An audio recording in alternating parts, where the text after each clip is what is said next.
Welcome to another episode of Industry Leader Insights. I'm Andrew Montesi. For decades, the American housing market was built around movement. People bought a home, they built equity, and moved again as their careers, families, and lifestyles changed. But that pattern is being disrupted. Recent analysis from real estate data and technology company Benutech revealed the emergence of what it calls the stay-put economy, a market in which homes are becoming less like stepping stones and more like financial fortresses. According to the company's analysis, between 2021 and 2025, traditional refinance activity fell by almost 80%, while home equity lending increased by 15%. Homeowners have not stopped accessing their equity. They are increasingly finding ways to do it without selling their home or disturbing a low-rate first mortgage. To explore what this shift means for housing, older homeowners, and the reverse mortgage industry, I spoke with Brian Fox, co-founder at Benutech. And while you tune in, make sure you also check out the accompanying show notes for more information and a link to Benutech's report. Enjoy. Brian, welcome. Thank you. Happy to be here. Now, let's get straight into it. So Benutech recently put out a report on what's happening in housing, describing it as the stay-put economy. And you talked about homes becoming fortresses. So just to set us up with some context, what exactly did you mean by that? And how significant of a change is this for the way that Americans traditionally behave? Well, I think historically, American housing was kind of driven by mobility, right? People move it every 5 to 7 years. They downsize, they relocate. I think the stay-put economy and kind of what we were trying to describe was really kind of a fundamental shift where homeowners are kind of choosing to, or feel financially compelled, either one, right, to remain in their existing homes for longer. Statistically, the refinance activity dropped 79% between 2021 and 2025, which a lot of people feel obviously throughout that industry. And, instead of moving, I think homeowners are investing where they are, right? It's a transition from, being mobility-driven real estate into kind of a retention-driven equity market. Yeah, it's super interesting. And just for our viewers, we will put a link to the data just so you can dig into it as much as you like following this chat. But other experts, including the chief economist at Compass, they're describing something quite similar, the great stay, call it what you like, people staying in their jobs, staying in their cities, staying in their homes for longer. There's obviously the mortgage rate lock-in story, but do you think we're looking at something deeper and potentially longer lasting? I mean, I kind of look at it as like the rate lock was like the catalyst, right? But I think what we're seeing now is probably more structural. When you look at the data that we have in the report, even as the mortgage rate stabilized, right, and they reached the record highs, purchase volume still stayed suppressed. I think really because moving today means you're going to sacrifice your low interest rate, you got elevated home prices, higher taxes, higher insurance costs. And I think just that friction of trading homes is now so great that it's kind of staying put. It's no longer a temporary tactic, but, waiting for rates to fall, so to speak. It's more of like a long-term financial strategy, I think. Yeah, super interesting. And, you touched on, your analysis where traditional refinance volume fell almost 79% over that period, 2021 to 2025, while equity lending actually increased in the order of 15%. What do you think this tells us about how homeowners now think about their first mortgage and the equity that they've accumulated?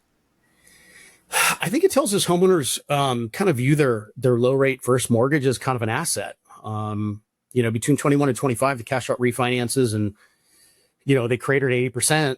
Standalone equity went up 15%. The, HELOCs, reverse second mortgages, that sort of stuff. I think it just becomes one of those things like I'm not touching my 3 or 4% primary mortgage to access the $300,000 of equity in my home, right? I think they've severed that connection between tapping equity and refinancing their primary debt. Now, we're also seeing quite a remarkable geographic divide. So we're seeing some parts of the Midwest and Northeast with severe shortages in terms of homes for sale. And then there's the Sun Belt and Mountain West markets that have substantially more inventory than before the pandemic. How Yeah. much of that divide do you think can be explained by these changing migration patterns and the stay put economy? How do you see that?